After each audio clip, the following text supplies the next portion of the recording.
कि भैया अपने अपने बालकों को लेकर के आ जाओ।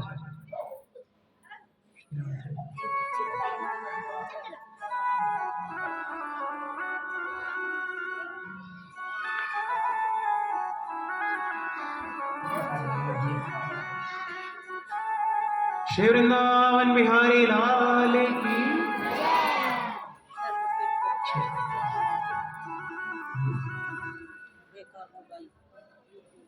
तो गर्गाचार्य जी ने कहा जब नामकरण होगा गौशाला में होगा और किसी को मत बुलाना, केवल कौन, यशोदा मैया और रोहिणी जी आ जाएंगी अपने अपने बालकों को लेकर। तो श्री नंद बाबा ने कह दिया कि अपने अपने बालकों को लेकर आ जाओ, बड़े सिद्ध महात्मा आए हैं, वो आपके बालकों का नामकरण करेंगे। तो जैसे ही ये बात कही तो रोहिणी मैया और यशोदा मैया ने सोचा सिद्ध बाबा है, एक काम करते हैं, पहले इसकी परख करते हैं कि सिद्ध है भी कि नहीं है। तो रोहिणी मैया की गोद के जो बालक है दाऊ जी, अभी नाम हम बता रहे हैं लेकिन अभी रखा गया नहीं है, तो उनको तो ले लिया यशोदा मैया ने, और यशोदा मैया की जो गोद के बालक हैं उनको ले लिया रोहिणी मैया ने, और दोनों लेकर गौशाला में आई है, विराजमान हो गई। और जैसे ही गर्गाचार्य जी ने यशोदा मैया के गोद में बालक को देखा तो कहने लगी कि हम रोहिणी क्या था, अरे यशोदा तूने रोहिणी के बालक को अपनी गोद में क्यों ले लिया। जैसे ही यह बात कही दोनों मैया समझ गई कि बाबा भैया बड़े सिद्ध संत हैं। कहते हैं जो यशोदा ने अपनी गोद में बालक ले रखा है ये यशोदा का नहीं, रोहिणी का बालक है, और ये बल में बड़ा अधिक होगा और ये सबको आनंद प्रदान करेगा, तो इसका नाम क्या होगा, बलराम। बोले श्री बलराम जी महाराज की।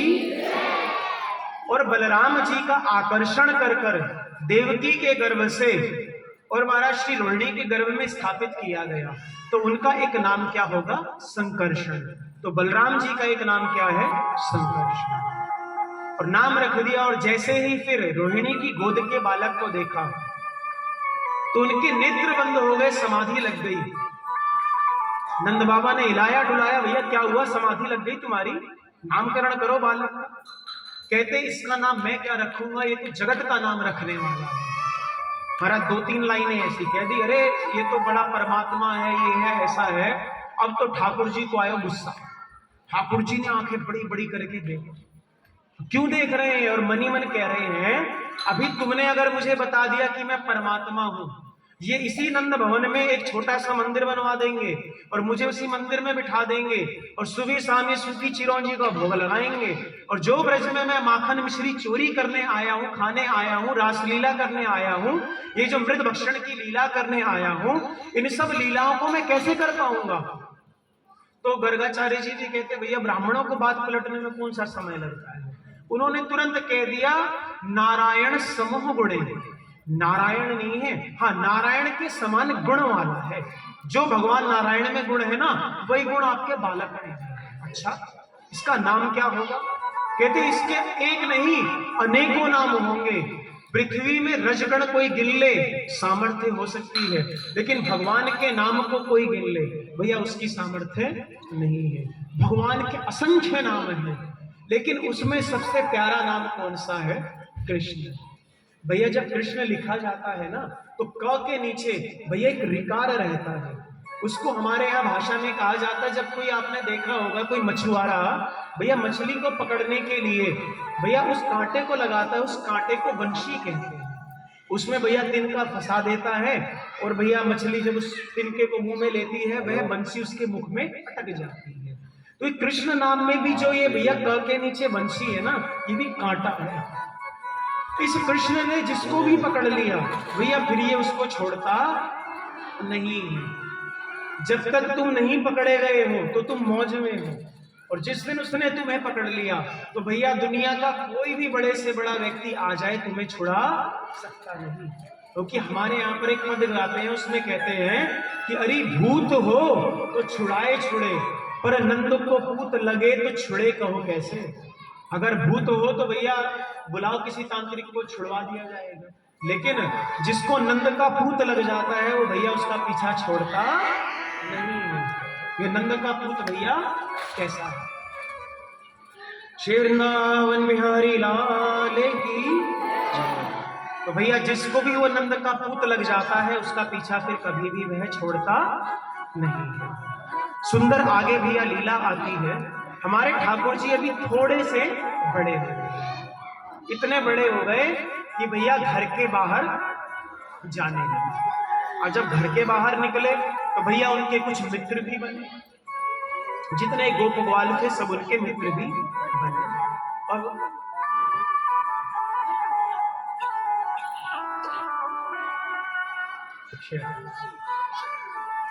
तो वो गोप ग्वाल उनके क्या हुए, मित्र भी बने। अब जब मित्र बने तो ठाकुर जी ने देखा कि भैया हम तो थोड़े बहुत हट्टे कट्टे हैं। ठाकुर जी ने देखा ये मेरे जितने सखा है ना, ये सब बड़े सूखे सूखे दुबले पतले से हैं। सबको पूछा भैया तुम्हारा नाम क्या है? एक ने कहा मेरा नाम विशाल है, एक ने कहा मेरा नाम स्तोक कृष्ण है, एक ने कही मेरा नाम अर्जुन है, एक ने कही मेरा नाम श्रीदामा है, एक ने कही मेरा नाम मनसुखा है। ठाकुर जी ने कही तेरा नाम मनसुखा है लेकिन तेरा तन काहे को सूखा है, जो खावे पीवे ना आएगा तुम? उनने कही अरे कहा बताऊं, घर में जितनों भी दूध दही घी माखन हो गए ना, हमारी मैया ले जाके मथुरा के बाजार में बेच दियो करे और हमें खाने को कुछ ना मिले। ठाकुर जी ने कही भैया ये तो गलत बात है, पहले तो भोजन घर के व्यक्ति को करना चाहिए, बाद में बेचना चाहिए। अब क्या करें लाला, भैया गरीबी है हमारे यहाँ तो थोड़ी सी, जो भी थोड़ा बहुत दूध दही माखन होवे वाकू ये जो मेरी मैया ले जाके मथुरा में बेचे जाए। तो अब कहा करूं बताओ? तो जितने भी ग्वाल बाल हैं सब पूछते हैं ठाकुर जी तुम बताओ क्या करना चाहिए? कहते अच्छा एक काम करो, अगर जो मैं कहूंगा करोगे? कहते हाँ बताओ क्या करना है? कहते हम सब एक काम करते हैं, मिलकर चोरी करते हैं। सब गोप ग्वाल कहते वाह बड़ी अच्छी सीख दे रहे हो, चोरी करवाएगा तू हम पे? हमारे बाप दादा ने कभी चोरी ना करी तो हम पे चोरी करवाएगा। अब देखो भैया तुम्हारी मैया तुम्हें ढंग से खाने को देवे ना, मेरी मैया तो खूब देवे, देखो मैं तो तंदुरुस्त हूँ। अब अगर तुम्हें ऐसे सूखो सूखो रहना तो तुम जानो। तो ठाकुर जी कहते देखो भैया अगर तंदुरुस्त बनना है तो चोरी करनी पड़ेगी। तो सबने कही लाला हमने कभी जीवन में चोरी करी ना है, अगर चोरी करते पकड़े गए तो मार बड़ी पड़ेगी। तो ठाकुर जी ने कि काम करो, किसी दूसरे के यहाँ चोरी करने से पहले ना अपने घर में चोरी करके आना करो। कितनी बढ़िया सीख दे रहे हैं, कोई सीख को मत लेने लग जाना भैया। ठाकुर जी ने क्या कही, कल सब पहले अपने अपने घर में चोरी करके आना, अगर घर से बचकर आ गए तो भैया हर जगह बच जाओ। अब सब अपने अपने घर गए, ठाकुर जी भी आए। ठाकुर जी ने भी सोचा हम भी तो चोरी करेंगे, तब तो बताएंगे भयो का। ठाकुर जी गए और अगले दिन जब पहुंचे हैं, अगले दिन जब सब पहुंचे हैं, ठाकुर जी तो भैया कदम्ब के वृक्ष के नीचे आनंदित होकर बैठे हैं। जितने ग्वाल बाल आ रहे हैं, कोई हाथ में पट्टी बांध के आयो, कोई पैरन में पट्टी बांध कर आयो, कोई माथो पकड़ के आ रहा है।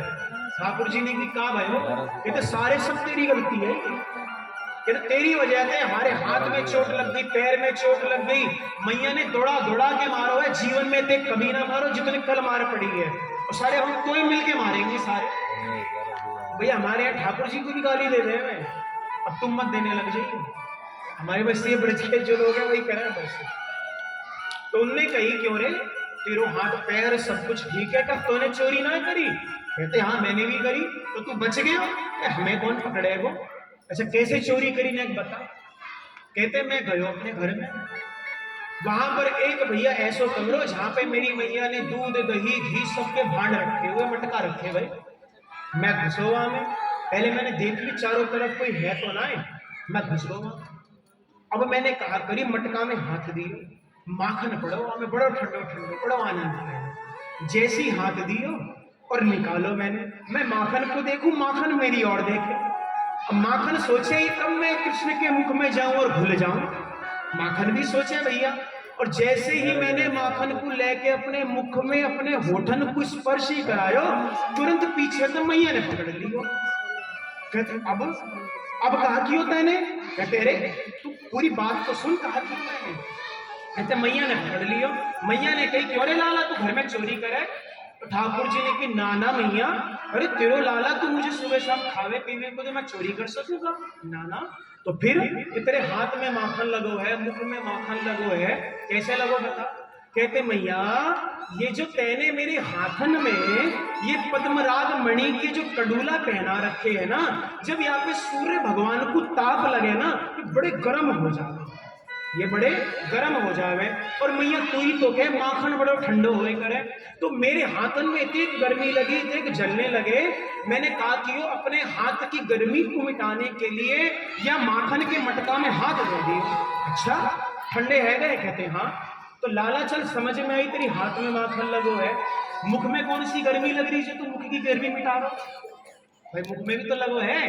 ये तो मैया ऐसी भाई या मटके के किनारे किनारे ने चींटी घूम रही, और जैसी मैंने हाथ डाला वो चींटी मेरे हाथन पे चढ़ के मेरे हाथ पे होती होती होती होती होती होती मेरे मुख पे आ गई, और जैसी मैंने चींटी को हटाना चाह मेरे मुख पे माखन लगो। मैं साची कहूं, मैं नहीं माखन, मैंने माखन नहीं। अब मैया भी कैसे माने, रे मेरे लाला बिल्कुल ठीक है लाला, तो मैं पहले दूध पीवाऊं। अब ठाकुर जी बड़े ताली मार के ऐसे, ले हम तो बच गए भैया। अब ग्वाल वाले को कहीं सुन रहे हो ऐसे बच्चों में, कहते लाला देख हम सब में तू ही है जो अकेले बच के आयो है, तो आज से तू हमारी गैंग को लीडर तू ही है भाई, जो बच के आयो वही लीडर। तो ठाकुर जी ने एक मंडली बना ली, उसका महाराज नाम रख दिया माखन चोर प्रसार मंडली। और जितने ब्रज के भैया ऐसे ग्वाल बाल थे जिनकी मैया बाबा खाने के लिए ढंग से ना देते, सबको अपनी मंडली में शामिल कर दिया। और भैया कभी किसी के यहाँ चोरी करें, कभी किसी के यहाँ चोरी करें, सब गोपियां तंग आ गई चोरी से। अच्छा खुद अकेले चोरी करे तो कोई बात ना है, हमारे यहाँ कहते हैं कि आप खायो ग्वालन को खवायो, और जो बचो कुछो वो हमारे बंदरन को खवा दियो, छोड़े ना है महाराज वो भी बंदर को खिला दियो। अब कई गोपियों ने बड़े प्रयास किए, और क्या प्रयास करती हैं कि किसी प्रकार से भी ठाकुर जी पकड़े जाए।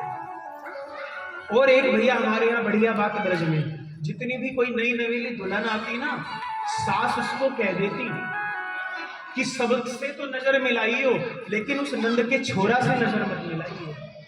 सबसे तो नजर मिला ली है तू गांव में, लेकिन उस नंद के छोरे से नजर मत मिलाई हो। अब एक बात भैया ध्यान देना, सास जिस बात को बहू को मना करेगी, बहू वो काम जरूर करेगी चाहे कुछ करे ना करे। अब एक दिवस का भयो कि भैया ठाकुर जी आ रहे हैं, कहां से? गौचारण करते हुए। और जो बहू थी ना पहली मंजिल पे खड़ी है, सास ने देखी जैसे ही भैया ठाकुर जी गौचारण करते हुए आ रहे हैं, भैया बहू को तुरंत कही चल अंदर बैठा आराम से चुपचाप। बहू भैया सोच रही देखू तो है कौन जिसको देखने के लिए मना कर रही है, लेकिन क्या करे भैया मन मार के वो अंदर जाके बैठ गई। अब एक दिन का भयो पड़ोस में भैया कथा हो रही सत्यनारायण भगवान की। अच्छा जैसे यहाँ भागवत की कथा हो रही है, सत्यनारायण भगवान की हो रही। सास ने कह दी कि जब तक मैं ना आऊं ये दरवाजा और खिड़की बिल्कुल खोल मत दियो, अगर मैंने खोली तो तेरी सामत है, कह दी। अब बहू ने सोची तू एक बार जा तो सही, मैं देखूं तो सही है कौन। सास चली गई अपना कीर्तन में भजन में। संध्या काल हुआ, और जैसे ही संध्या काल हुआ महाराज जब गौ माता चल के आने लगी तो उनके पैरों में जो महाराज बड़े बड़े कडूले पड़े हुए हैं उससे आवाज आने लगी, उनके गले में जो घंटी बंधी हुई है उनसे आवाज आने लगी। बहू समझ गई कि भैया वो आ रहा है। बहू ने भैया गेट तो नहीं खोला नीचे का, ऊपर भैया अपनी अटारी पे चढ़ गई, झरोखा खोल दिया, जिसको हम लोग खिड़की कहते हैं, वो झरोखे के द्वार को खोल दिया।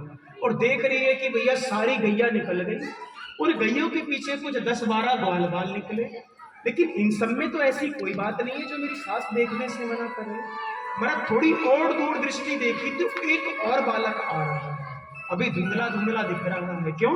गौ माता चल रही है तो उसके चरणों से रज उड़ रही है ना, तो धुंधला दिख रहा है। जैसे जैसे वो पास आता गया, पास आता गया, अब तो भैया बहू की नजर ऐसी जमी ठाकुर जी के ऊपर, और ठाकुर जी ने अपने नेत्रों के ऐसे बाण चलाए महाराज वो बहू वहीं पर ही चक्कर खाकर गिर गई। ठाकुर जी तो अपना काम करके चले गए। अच्छा ताली वैसे अभी बजानी नहीं थी, अभी जब पूरी बात होती तो बजाना, कोई बात नहीं बजाना। तो भैया अभी तो केवल बहू चक्कर खा के गिर गई। अब यहाँ पर भैया संध्या काल को सास आई, सास ने गेट खोला, देखा आवाज मारी बहू को। अब बहू तो सुने कहाँ, तो बेहोश पड़ी है।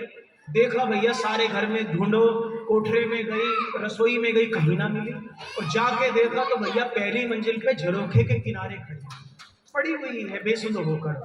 सास ने मुंह पे छींटा मारो, थोड़ी होश आई, करी अरे का भयो जरा बता तो सही। और सास ने भैया जैसे ही छींटे मारे, बहू नेत्र खोल के क्या कहती है, आओ प्रिय। बहू अपनी सास को देखकर क्या कहती, आओ प्रिय। कहती यह कौन सो भूत लग गए जो आओ प्रिय कह रहे हैं। इतनी देर में महाराज उसकी जेठानी आ गई, कहती का भयो देख कौन सो भूत लग गो। और जैसी जेठानी कहती रे का भयो, तो जेठानी को देख के कहती आओ प्रिय। अब महाराज वो जिसे देखे सबको कहे आओ प्रिय। ससुर आयो लठ लेके, बताऊं तो मैं, ससुर से कहती आओ प्रिय। हमारा ससुर भी के अगर यह गलती से मोहल्ले में छोड़ दियो तो पूरे ब्रज को अपना प्रिय बना लेगी। यह पहले तो बांध के रखो। अब वो सास को समझते देर ना लगी कि इसके ऊपर उस नंद के छोरा ने कछु टोना कर दिया। पहुंची है नंद बाबा के घर, आवाज मारती क्यों रे कन्हैया बाहर आ। बाहर आए ठाकुर जी, कहते काई को चिल्ला रही है। कहते तेने मेरी बहू के ऊपर कौन सा टोना कियो। कहते मैं काई को तेरी बहू के ऊपर टोना करने लगो, मैं और कुछ काम ना है का, जा अपना काम कर, चिल्ला काई को रही है। कहते तेने मेरी बहू के ऊपर टोना क्यों मैं जानू। ठाकुर जी कहते प्रूफ ला। प्रूफ तो कछु है ही ना, कहते प्रूफ ला।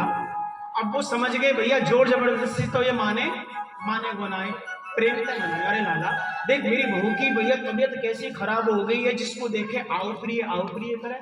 अगर गलती से बाजार में निकल गई तो मेरी कैसी नाक कट जाएगी। सबको देख के यही कहे वो आओ प्रिय। अच्छा चल फिर देखो मैं तेरी बहू को। पहुंच गए और जैसे ही पहुंचे उस बहू ने देखा कि सामने से नटवर नागर आए और कहती आओ प्रिय। हमारे ठाकुर जी भी कहते आ गया प्रिय, ठाकुर जी भी कहते आ गया प्रिय। अब जाना अब भैया जो सास थी वो बात को समझ गई। जैसे ठाकुर जी ने कहा ना आ गया प्रिय, तो भैया समझ गई ये करने वाला और कोई नहीं यही है। तो कहती लाला मैं तेरे हाथ जोड़ू, तेरे पैरन में पड़ू, तू कछुक सबको देखो कर मेरी बहू के पीछे मत पड़े, कहीं तू तो मेरी पूरी समाज में बदनामी करा दे। कहता अच्छा जा आज की बात तेरी मैं बहू को ना देखूंगा।